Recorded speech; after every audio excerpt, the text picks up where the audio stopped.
Hi, hello, welcome to Maths Guru channel. How you all? I hope you're all fine. In this video I am going to tell about the questions from the TET exam 2026, that subject Maths and Science, which conducted on 17/6/2026, paper 2, shift 2, that is 2 p.m. to 4:30 p.m. So ఈ shift 2లో paper 2లో ఎలాంటి questions అడిగారు అనేది చెప్తున్న వీడియోలో. అంటే మా ఫ్రెండ్స్ కొందరు రాసిన వాళ్ళు ఇలా చెప్పారు, సో నేను అప్రాక్సిమేట్గా రాసుకున్నాను ఎలా ఏంటి ఇలా అడిగారు క్వశ్చన్స్ అనేది. సో ఇది first child development and pedagogy psychology నుంచి ఏం అడిగారు అని అంటే కొన్ని ఆర్టికల్స్ గురించి అడిగారంట. సో స్టూడెంట్స్ గురించి, ఇప్పుడు స్టూడెంట్స్కి ఏదైనా చేయాలి అంటే అది ఏ ఆర్టికల్లో ఇంక్లూడ్ చేశారు అని అడిగారంట. ఆప్షన్ ఏబిసి ఆర్టికల్ నెంబర్స్ ఇచ్చారంట, ఏ ఆర్టికల్ త్రూ ఇంక్లూడ్ చేశారని అడిగారంట. నెక్స్ట్ అబౌట్ ద టెస్ట్, ఏం test? Diagnostics test, formative assignment, summative assignment, like this ఈ టెస్టులు ఉన్నాయి కదా వాటిపైన అసెస్మెంట్ టెస్ట్ల గురించి అడిగారంట. అంటే డ్యూరింగ్ టీచింగ్ చేస్తున్నప్పుడు ఎలాంటి అసెస్మెంట్ చేస్తారు, బిఫోర్ టీచింగ్ ఎలాంటి అసెస్మెంట్ చేస్తారు, లేదా ఎండ్ ఆఫ్ ద ఇయర్ ఎలాంటి అసైన్మెంట్ కండక్ట్ చేస్తారు అనేది అసెస్మెంట్ మీద కొన్ని క్వశ్చన్స్ అడిగారంట. నెక్స్ట్ ఇంకెలా అడిగారంటే మ్యాచింగ్ టైప్ క్వశ్చన్స్. ఏంటి అంటే ఇటువైపు అన్న వచ్చేసి కాలం 1లో అన్న వచ్చేసేసి టీచర్, స్టూడెంట్, అడ్మినిస్ట్రేటర్, ప్రిన్సిపల్ ఇచ్చేసి కాలం 2లో lesson plan, design of curriculum, learner and participant and provide resources. Suppose example ఇప్పుడు అడ్మినిస్ట్రేటర్ ఉన్నారనుకో, అడ్మినిస్ట్రేటర్ ఏం చేస్తారు, అన్నీ ప్రొవైడ్ చేస్తారు రీసోర్సెస్. సపోజ్ స్టూడెంట్ ఉన్నారనుకోండి, స్టూడెంట్ ఏం చేస్తారు, లెర్నర్ కదా. సో ఇలా మ్యాచ్ చేయాలన్నమాట. సో ఇలాంటి టైప్ క్వశ్చన్స్ జనరల్గా అడిగారనమాట. నెక్స్ట్ తెలుగు, ఇవి కొన్ని గుర్తున్నాయి మాత్రమే చెప్పారనమాట, అవి జస్ట్ నోట్ చేసుకున్నాను ఎలా అడుగుతున్నారు అనేది. సో మీకు ఒక ఐడియా వస్తుందని చెప్తున్నాను, ఫర్దర్గా రాసే వాళ్ళకి యూస్ఫుల్ అవుతుంది. సో ఇది ఇంకా 16th నుంచి స్టార్ట్ అయ్యాయి కదా, ఇది సెకండ్ డే అంటే 17th సెకండ్ డే. సో ఇంకా డేస్ ఉన్నాయి కాబట్టి ఆ డేస్లో రాసే వాళ్ళకి ఇది యూస్ఫుల్ అవుతుందని ఒక వీడియో చేద్దామని చేశానన్నమాట. నెక్స్ట్ తెలుగు సబ్జెక్ట్లో ఎలాంటి క్వశ్చన్స్ అడిగారు. కేసరి అనే దానికి సినోనిమ్స్, పర్యాయ పదాలు అడిగారంట. నెక్స్ట్ కేదారం అనే దానికి అర్థం, మీనింగ్ అడిగారంట. నెక్స్ట్ ఒక పద్యం ఇచ్చి దానికి క్వశ్చన్స్, ఒక 4 క్వశ్చన్స్ 3 క్వశ్చన్స్ అలా ఇస్తారు కదా, బేస్డ్ ఆన్ ద పోయం, అలాంటి క్వశ్చన్. నెక్స్ట్ ఒక పారాగ్రాఫ్ ఇచ్చి దానికి రిలేటెడ్ క్వశ్చన్స్, ఓకేనా. నెక్స్ట్ సంధి విడదీయడం, ఒక వర్డ్ అంటే ఇచ్చేసి ఒక పదం ఇచ్చి దాన్ని విడదీయమని.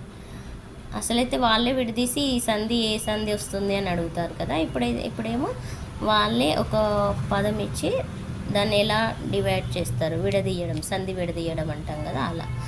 నెక్స్ట్ వచ్చేసి తేట గీత, ఆట వేలది, ద్విపద కందం, వీటిపైన ఒక క్వశ్చన్ కూడా ఇచ్చారంట.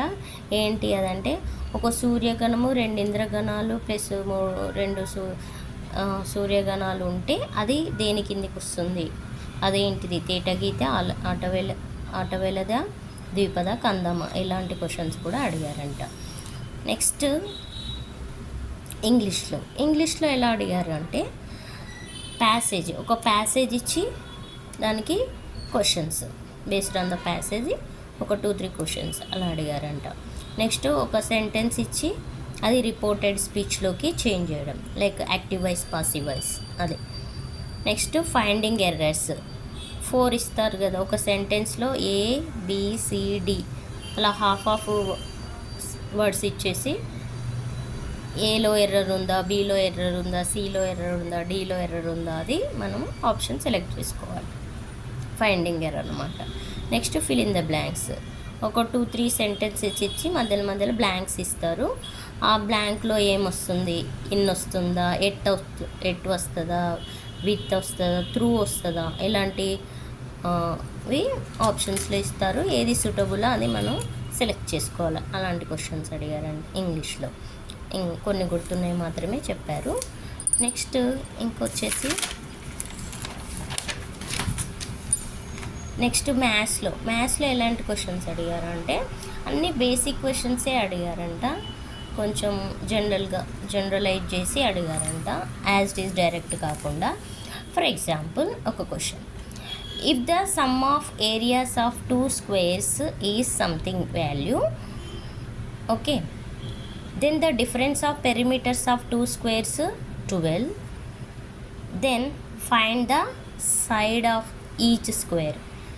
ఇక్కడ 2 స్క్వేర్స్ ఉన్నాయి కదా, ఆ 2 స్క్వేర్స్లో ఒకటి sum of areas of 2 squares, next difference of perimeters of 2 squares ఇచ్చారు. ఆ కండిషన్స్ నుంచి మనము సైడ్ ఆఫ్ ఈచ్ స్క్వేర్ కనుక్కోవాలి. ఓకేనా, ఇప్పుడు ఇది స్క్వేర్ అనుకోండి, ఓకేనా, మనం సైడ్ ఫైండ్ అవుట్ చేయాలి. ఓకే, సో స్క్వేర్ 1, స్క్వేర్ 2, ఇక్కడ 2 స్క్వేర్స్ ఇచ్చాడు కాబట్టి దీని సైడ్ ఎంత, దీని సైడ్ ఎంత, అంటే స్క్వేర్ 1 సైడ్ ఎంత, స్క్వేర్ 2 సైడ్ ఎంత మనం ఫైండ్ అవుట్ చేయాలి. అలా ఇచ్చారనమాట. నెక్స్ట్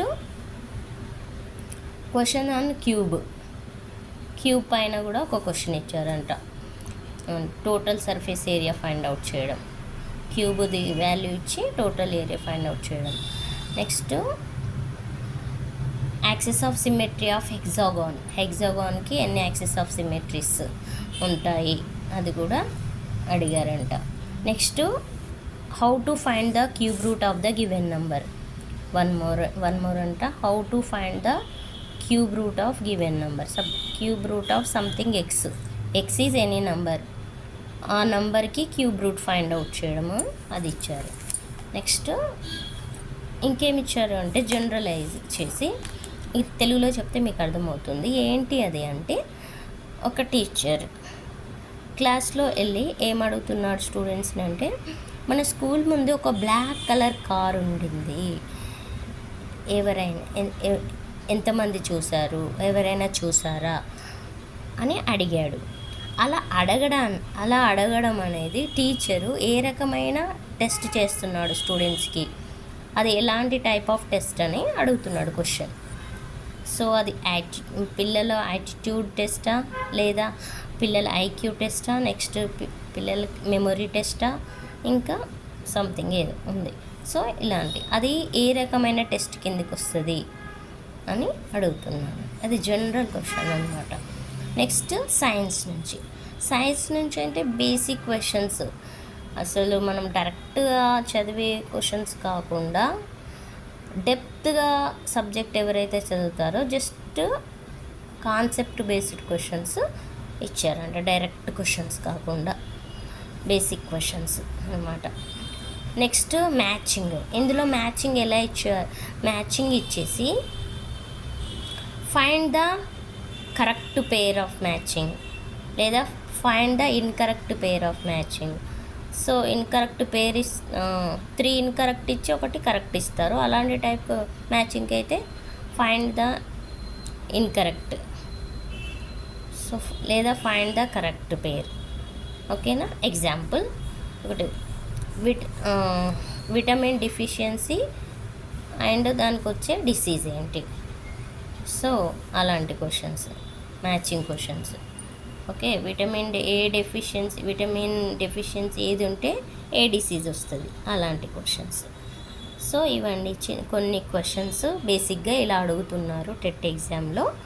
సో మిగతా డేస్లో అటెండ్ అయ్యే వాళ్ళు టెట్ ఎగ్జామ్కి కొంచెం కేర్ఫుల్గా చదువుకొని వెళ్ళండి, బేసిక్ క్వశ్చన్సే వస్తున్నాయి కాబట్టి. ఓకేనా, ఈ వీడియో కనుక మీకు నచ్చినట్టయితే లైక్ చేయండి, షేర్ చేయండి, కామెంట్ చేయండి. ఇంకా టెట్ రాసిన వాళ్ళైతే మీకు గుర్తున్న క్వశ్చన్స్ కామెంట్ బాక్స్లో కామెంట్ చేయండి. Thank you, have a nice day, bye.